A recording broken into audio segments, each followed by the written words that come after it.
Assalamualaikum warahmatullahi wabarakatuh. Perkenalkan, nama saya Halimatus Sadia. Di sini saya akan mempresentasikan makalah tentang etika deontologi. Tentu teman-teman bertanya, apakah itu etika deontologi? Nah, untuk kata etika itu berasal dari kata Yunani, yaitu ethos, yang berarti adat istiadat atau kebiasaan. Dalam pengertian ini, etika berkaitan dengan kebiasaan hidup manusia. Nah, untuk kata deontologi itu berasal dari kata Yunani, yaitu deon, yang berarti keharusan atau kewajiban. Oleh karena itu, etika deontologi lebih menekankan kewajiban manusia untuk bertindak secara baik. Nah, dalam penilaian etika deontologi ini, jika suatu tindakan itu sesuai dengan kewajiban, maka ia akan dinilai baik. Tetapi sebaliknya, jika tindakan itu tidak sesuai dengan kewajiban, maka akan dinilai buruk. Seperti yang dapat kita contohkan, ada seorang murid yang ditugaskan oleh gurunya untuk membuat sebuah eksperimen. Nah, dalam hal itu, jika seorang murid melakukan tugasnya, maka ia akan dinilai baik. Tetapi jika dia tidak melakukan tugasnya, maka dia akan dinilai buruk.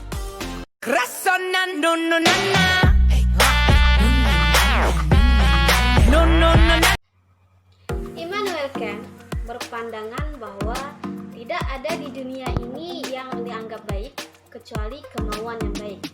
Tindakan yang baik adalah tidak saja sesuai dengan kewajiban, melainkan tindakan-tindakan yang dijalankan demi sebuah kewajiban.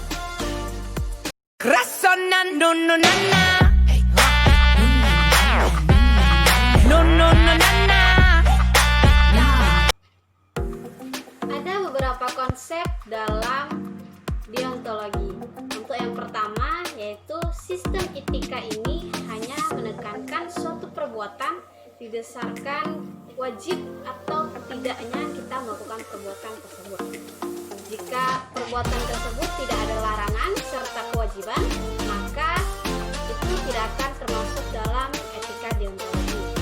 Untuk yang kedua, yaitu yang disebut baik dalam arti sesungguhnya hanyalah kehendak yang baik.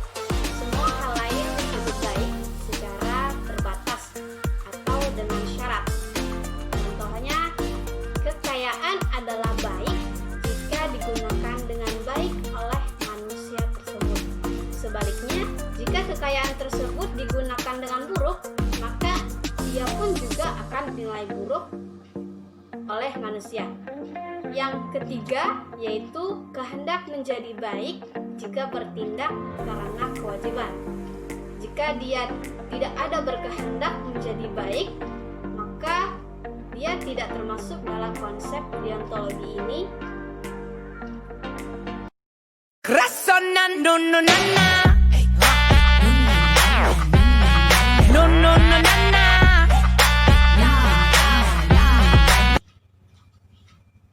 Dalam etika deontologi juga memiliki beberapa prinsip.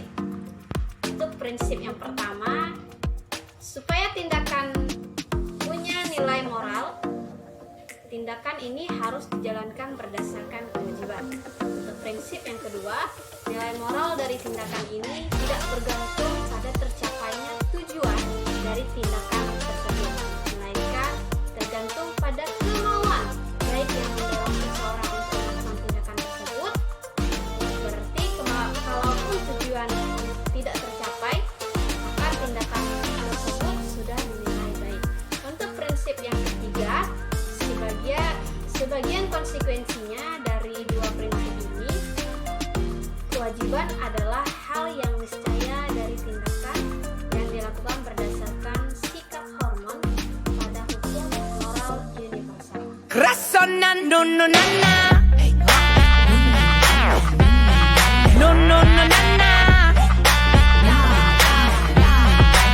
Kelebihan dalam deontologi ini ialah menempatkan yang hak menjadi prioritas atas yang baik, tapi tidak menganggap yang baik dan yang hak itu berada tingkatannya, melainkan kebudayaan yang pakai. Kebajikan bukan masalah kebajikan atau kebaikan, melainkan masalah kewajiban. Rasona no no na na, no no no na na.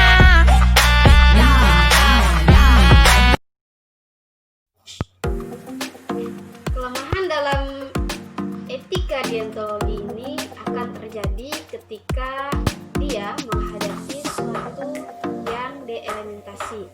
Maka etika deontologi ini tidak mampu untuk menjawab pertanyaan bagaimana ia harus bertindak dalam situasi konkret yang dielementasi itu.